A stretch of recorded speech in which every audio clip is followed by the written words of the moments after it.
Bom dia, juvenis! Estamos mais um domingo aqui para aprendermos juntos a palavra do Senhor. Vá lá, corra lá, pega a sua Bíblia, pega a sua revista e vamos sentar para aprender um pouco da porção da palavra de Deus. Quero abrir um parênteses e dizer que estou com muita saudade de vocês. Nós não podemos estar juntos por conta dessa quarentena, mas mais uma vez iremos virtualmente até a sua casa e vamos sentar um pouco para se debruçar das maravilhas do Senhor. Eu tenho absoluta certeza que Ele falará aos nossos corações nessa manhã. E hoje teremos participações especiais. E hoje eu quero chamar o nosso aluno Silas para fazer a leitura bíblica em classe. Romanos 3, 21 ao 28. Mas agora se manifestou sem a lei a justiça de Deus, tendo o testemunho da lei e dos profetas, isto é, a justiça de Deus pela fé em Jesus Cristo, para todos e sobre todos os que creem, porque não há diferença. Porque todos pecaram e destituídos estão da glória de Deus, sendo justificados gratuitamente pela sua graça, pela redenção que há em Cristo Jesus, ao qual Deus propôs para propiciação pela fé no seu sangue, para demonstrar a sua justiça pela remissão dos pecados dantes cometidos, sob a paciência de Deus, para a demonstração da sua justiça neste tempo presente, para que ele seja justo e justificador daquele que tem fé em Jesus. Onde está logo a jactância? É excluída. Por qual lei? Das obras? Não, mas pela lei da fé. Concluímos, pois, que o homem é justificado pela fé sem as obras da lei. Continuando aqui a lição, eu quero primeiramente agradecer o Silas pela leitura bíblica em classe. Que o Senhor continue te abençoando. Que vocês também continuem participando das aulas que são ministradas a todos os juvenis. É muito bom tê-los aqui participando conosco. Então, eu quero ler aqui o tema-chave, que se encontra lá em Romanos, no capítulo 8, no versículo 22 e 23, que diz assim: Porque sabemos que toda a criação geme, e juntamente com dores de parto, até agora. E não só ela, mas nós mesmos, que temos as primícias do Espírito, também gememos em nós mesmos, esperando a adoção, a saber, a redenção do nosso corpo. Então hoje será uma aula também de esperança, uma aula de promessas. Nós sabemos que Jesus Cristo irá voltar e nós, como igreja, iremos morar juntamente com Ele nas mansões celestiais. Então é uma promessa. Então hoje será uma aula extraordinária, vai falar sobre redenção. Então, galera, nós, em aulas passadas, aprendemos um pouco sobre isso. Primeiramente, pergunto para vocês, o que significa redenção? Falamos diversas vezes aqui sobre esse tema. Redenção significa um resgate que Jesus Cristo fez na cruz do Calvário. Um sacrifício vicário, um sacrifício substitutivo. Ele, através do sacrifício de cruz, ele nos resgatou do pecado, nos tirou das trevas e nos trouxe para a sua maravilhosa luz. O Senhor, através desse sacrifício, Ele nos libertou da escravidão. E isso que remete à redenção. Eu quero já começar aqui com vocês, na introdução, que vai contar uma história muito interessante, uma reflexão. Eu gosto muito dessas reflexões porque nos traz facilidade ao nosso aprendizado. Então, acompanhe comigo essa reflexão. Essa história fala que, certa feita, um homem ele cometeu um crime muito bárbaro. E ele foi levado a uma prisão. E ele já sabia que o seu crime o levaria à morte. Levaria a um fim muito ruim. Porque ele sabia que os seus atos trariam consequências muito negativas para ele. Então, ele já sabendo que iria morrer, ele tentou aproveitar o momento da cadeia, da prisão, da melhor forma. Ele tentou fazer diversas coisas, talvez para trazer alegria para ele. Mas eu quero dizer que essas coisas que ele fez, nada preencheu o vazio que estava no seu coração. Por mais que ele tentasse se distrair com diversas coisas, sempre a morte vinha à sua mente. Mas de repente, um certo dia, bateu a porta o carcereiro e falou assim: venha, você já está liberto, você pode sair. A sua condenação foi que você está inocentado dos atos que você fez. Ele tomou um susto, porque como assim eu estou liberto? Como assim eu estou inocentado? Se os atos que eu fiz foram atos bárbaros, foram atos que prejudicou muitas pessoas. Mas o carcereiro vira para ele e fala o seguinte: meu amigo, uma pessoa veio aqui no dia do seu julgamento e assumiu todas as suas culpas. Todos os seus atos ele assumiu. E por isso você está liberto da prisão. É uma reflexão muito bonita, porque isso vai nos trazer à memória o que Jesus Cristo fez por mim e por você. A palavra de Deus diz que todos pecaram. Nós éramos pecadores. Nós merecíamos a morte. A palavra de Deus vai dizer que o salário do pecado é a morte. Mas Jesus Cristo, na cruz do Calvário, ele vai nos libertar desse mal, vai nos trazer vida diante de um cenário de morte. Então, eu começo essa lição com essa reflexão. Jesus Cristo, ele assume o nosso lugar na cruz do Calvário. Na cruz do Calvário, ele teve um efeito retroativo, ou seja, ele nos redimiu, ele nos comprou. Então, vamos continuar a lição. No tópico 1, vai falar sobre a redenção, né? Então, conforme eu falei aqui, a pergunta é o seguinte: o que é redenção? O autor da revista vai falar que é um ato soberano de Deus, através do qual ele pagou o preço do nosso pecado no Calvário, com efeito retroativo por toda a humanidade. Então, todos foram beneficiados pelo ato do Senhor Jesus Cristo na cruz do Calvário. Mas eu quero dizer para você, para receber essa redenção é necessário ter alguns requisitos. Então, eu coloquei aqui o seguinte: quais são os requisitos básicos para nós recebermos essa redenção? Eu quero dizer para você que é necessário ter fé e ter o arrependimento. A palavra vai dizer que sem fé é impossível agradar a Deus. É necessário aquele que se aproxima de Deus acredite que Ele exista. É preciso que nós temos fé em Jesus. É preciso que nós temos fé em Deus para que nós tenhamos essa redenção. E se arrepender dos nossos pecados. Nós aprendemos na aula retrasada que Pedro, por mais que ele negasse a Jesus Cristo, ele se arrependeu dos seus atos. E nós, durante a história, podemos contemplar o que Pedro fez. Nós vimos as mãos do Senhor, vimos a presença de Deus na vida de Pedro. Então, é necessário ter fé e ter arrependimento para receber a redenção de Deus. Então, continuando a lição,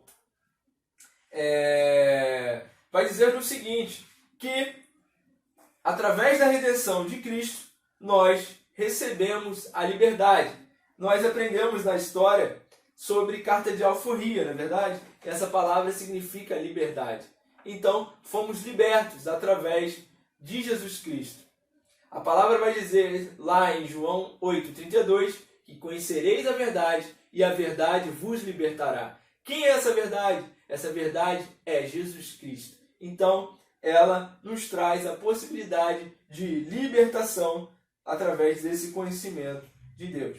Então, para termos essa redenção, é necessário ter o arrependimento e fé, que sem os quais o dom gratuito da salvação de Deus não será concedido. Então, é muito importante termos esses dois requisitos. Então, continuando no tópico 1.3, vai falar sobre a força dessa redenção. É algo interessante que existia um filósofo chamado Rousseau, que vai falar que o homem nasce livre e por toda parte encontra-se acorrentado. Ou seja, o homem ele nasce livre, mas durante um tempo ele é acorrentado com diversas situações da sua vida. Talvez a família, talvez a política, a religião. Ele vai falar sobre isso lá na sua obra chamada O Contrato Social. Mas nós sabemos que se lermos a Bíblia Sagrada, vamos aprender que isso não é uma verdade. Nós iremos aprender que o homem ele nasce aprisionado. Nós sabemos que o homem, ele, através do pecado, ele é aprisionado. Mas, através de Jesus Cristo, através de um relacionamento íntimo com Deus, nós sabemos que nós somos libertos. E esse estado ele é modificado pelo estado de liberdade. A palavra vai dizer lá em Romanos 8 que nenhuma condenação há para aqueles que estão em Cristo Jesus, que não andam segundo a carne, mas segundo o Espírito. Então, para aqueles que estão em Cristo Jesus, não há nenhuma condenação. Eles são libertos pela ação gratuita de Deus. Continuando aí no tópico 2, vai falar sobre o preço dessa redenção. Aí eu pergunto para vocês, qual seria o preço? Quem poderia pagar esse preço? A palavra de Deus de Romanos vai dizer que nós fomos justificados gratuitamente pela graça de Deus. E isso é importante. Esse é o preço. O preço foi que a morte de inocente, um puro cordeiro, ele pagou por nós. Jesus Cristo, ele está com Deus nesse momento. Então, nós sabemos que foi necessário nascer um homem que nasceu do ventre de Maria. Sabemos que não tinha nenhum pecado. Nós sabemos que ele não nasceu do pecado. Ele não cometeu nenhum pecado aqui na terra. Foi ele que fez essa obra maravilhosa por mim e por você. A Bíblia vai falar lá em 1 Pedro, no capítulo 2, 22, que ele não cometeu nenhum pecado e nem na sua boca saiu engano. Então, isso é uma prova que Jesus Cristo é um Deus todo-poderoso. Ele é Deus. Lá no tópico 3, vai falar sobre os tempos da redenção. Então, nós aprendemos aí que existe tempos, né? Verbais. Então, passado, presente e futuro. Não é verdade? Então, no passado, a gente vai aprender que lá no Calvário, Jesus Cristo fez algo extraordinário por mim e por você. Lá em Apocalipse, no capítulo 5, 9, vai dizer que o Senhor nos comprou para Deus. Foi exatamente isso. No Calvário a redenção se consolidou, Jesus morreu. Mas, pelo esse ato, nós fomos salvos por Cristo. Isso vai remeter ao passado. E no presente, nós sabemos que nós, através do arrependimento e da fé, nós temos essa redenção. E um exemplo clássico disso vai narrar lá em Lucas, somente no Evangelho de Lucas, vai falar sobre essa história, do malfeitor que foi crucificado ao lado de Jesus. Que ele faz uma pergunta extraordinária, ele pede para o Senhor, na verdade, que ele lembrasse dele ao entrar no paraíso, para quando entrares no seu reino.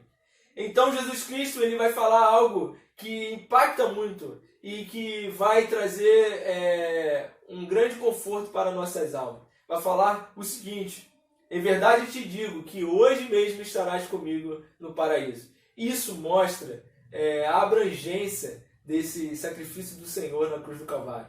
Isso mostra o amor de Deus por mim e por você. Isso mostra que Jesus, ele nos ama. E ele quer trazer essa liberdade para toda a humanidade. Então, foi um ato que talvez para a justiça humana, pelos padrões humanos, foi algo inaceitável.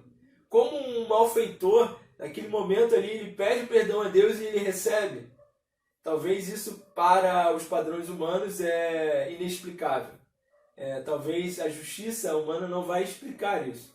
mas nós devemos, nesse momento, refletir sobre a justiça de Deus. Isso é mais importante. A justiça de Deus faz isso. A justiça vai salvar o pecador independente de qualquer coisa. Aquele homem, naquele momento que ele reconhece, que ele tem fé e tem arrependimento, ele, naquela mesma noite, ele esteve com o Senhor no paraíso. Então, isso é o presente. O Senhor pode também salvar a sua vida. Então, no futuro, vai falar sobre a glorificação. Então, a revista vai dizer o seguinte: a redenção que no passado foi realizada no Calvário e no tempo presente aconteceu quando na nossa conversão, ou seja, quando você se converteu, quando eu me converti, também terá um futuro. Lembra que a gente leu no início da aula que nós esperamos a redenção do nosso corpo? É exatamente isso. O futuro ele vai se remeter à glorificação do corpo, ou seja, por ocasião do arrebatamento. Nós acreditamos que Jesus Cristo vai voltar e vai buscar a sua igreja. E esse momento de sofrimento, de dor que nós passamos aqui na terra, será transformado em um grande momento de alegria, onde lá não haverá dor, não haverá tristeza e viveremos em paz eterna. E isso é importante. E passar esse momento eterno juntamente com o Senhor, ela é importante nós termos uma decisão aqui na terra. A decisão de vivermos em santidade, em viver em espírito, em andar em espírito, em andar no Senhor. A gente já leu aqui que Paulo diz que nós gememos nós mesmos esperando a adoção, a saber, a redenção do nosso corpo. Então eu também anelo por esse dia. Eu espero ansiosamente viver a eternidade com Jesus. Eu quero também falar aqui sobre as bênçãos da redenção. Eu coloquei aqui 3 bênçãos que nós tivemos com a redenção. A primeira bênção foi que fez-nos agradáveis a Deus. A palavra vai dizer que a amizade do mundo é inimizade contra Deus. Ou seja, nós que éramos amigos do mundo, nós éramos inimigos de Deus. Mas através de Jesus Cristo, esse papel ele mudou, esse cenário mudou. Nós, a partir desse momento, nos transformamos agradáveis a Deus. Então, o sangue de Jesus, ele fez isso. E lá na revista vai dizer o seguinte: agora, porém, redimidos pelo sangue de Jesus, Deus nos considera agradáveis. Estamos fazendo a sua vontade, mesmo com os nossos pecados cotidianos. É que quando Deus nos vê, ele enxerga à nossa frente o sacrifício de Jesus. Isso é importante. Outra bênção da redenção é que nós tivemos os nossos pecados perdoados. Ou seja, a redenção confere o perdão dos pecados, porque houve arrependimento. Isso nos livra de uma terrível maldição e de um fim melancólico. Lembra que eu falei que o salário do pecado é a morte? Mas nós sabemos também que o perdão de Deus, ele nos dá vida. Ele nos traz a vida eterna. E o sangue de Cristo, ele nos purifica de todo pecado. Isso é extraordinário. Outra bênção de Deus é o selo do Espírito Santo. Ou seja, não estou falando aqui do batismo com o Espírito Santo. Estou falando do batismo no Espírito Santo. Ou seja, é vivenciar o dia a dia, o nosso cotidiano com o Espírito. Ou seja, é termos a imersão no Espírito, se converter nos domínios do Espírito. Lembra lá dos frutos do Espírito? É exatamente isso. Devemos produzir esse fruto do Espírito que está disponível para todos nós. E dali, o nosso viver será conduzido pelo Espírito Santo. Então, essa é uma bênção que o Senhor deixa para nós. Então, para concluir, eu quero ler com vocês aqui a conclusão que o autor da revista ele escreve. Então diz assim: como vimos, a redenção trazida pelo sangue de Jesus foi suficiente para nos fazer agradáveis a Deus, perdoar nossos pecados e garantir a nossa salvação, com o selo do Espírito Santo. Essa libertação foi realizada no Calvário, porém dia a dia se manifesta quando alguém conhece a verdade. Conforme eu falei, João 8,32 diz o seguinte: conhecereis a verdade, e a verdade vos libertará. E será completada quando os nossos corpos forem transformados, o que Paulo chama de adoção. Graças a Deus por uma tão grande salvação. Então, galera, muito bom estar com vocês em mais essa aula. Que o Senhor continue abençoando vocês. E que esse tema, redenção, possa trazer paz para os nossos corações. E que possamos se manter firmes nesse período de quarentena.